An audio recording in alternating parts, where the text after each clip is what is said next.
What's up guys, Sal here. So Samsung is likely gearing up to unveil the Galaxy S22 line within the next few weeks. As per the latest reports, the Unpacked event is scheduled to take place on the 9th of February. Details of the Galaxy S22 Ultra have been steadily pouring in, and today is no different. We have tons of new information about the handset, starting with the camera. If you've been following the S22 news, then you know that the camera hardware remains unchanged compared to the S21 Ultra. But despite that, there will be some crucial improvements in hardware. One of them will be with the main 108 megapixel camera. Exynos mentions on Twitter that the S22 Ultra's 108 megapixel camera will have a wider wide angle than its predecessor. I'm not talking about the dedicated ultra wide angle camera, but the main 108 megapixel camera will now take some even wider photos. To give you some context, the S20 Ultra had a 7mm 108 megapixel camera, while it was 6.7mm on the S21 Ultra. But now Samsung has decided to make it even wider than the S21 Ultra by offering 6.4mm of wide lens, thus making it the widest field of view you can get from any current 108 megapixel camera unit.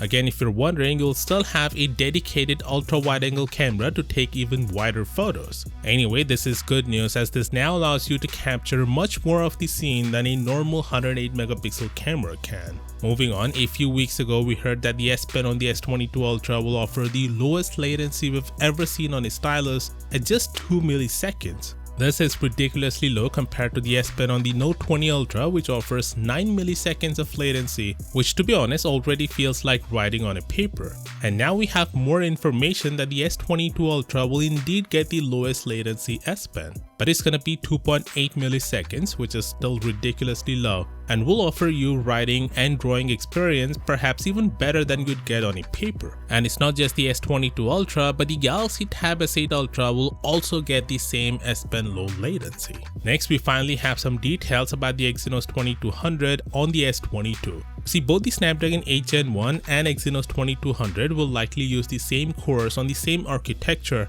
but they're gonna differ in clock frequency. Here's the CPU configuration of 8 Gen 1 and here's the configuration of Exynos 2200. As you can see, the frequency of the powerful Prime X2 cores is 2.8 GHz compared to 3 GHz on the Snapdragon. This could theoretically mean the Snapdragon S22 units will perform better in intense CPU tasks compared to the Exynos. But the thing is, we can't say that for sure as optimization plays a role as well. Thankfully, Samsung will unveil the chipset in a couple of days on the 11th of January, so we'll see how this translates into the real world. Moving on, Apple will finally get rid of the notch with the upcoming iPhone 14 Pro and Max. We thought it's gonna be a hole punch cutout like Samsung's flagships, but turns out it's not gonna be the case. Instead, it will be a pill-shaped cutout as per credible new information. The iPhone 14 Pro will still have Face ID as the sensor required for the Face ID to work can be put under the display and they work absolutely fine. So then why are they going with a pill-shaped cutout?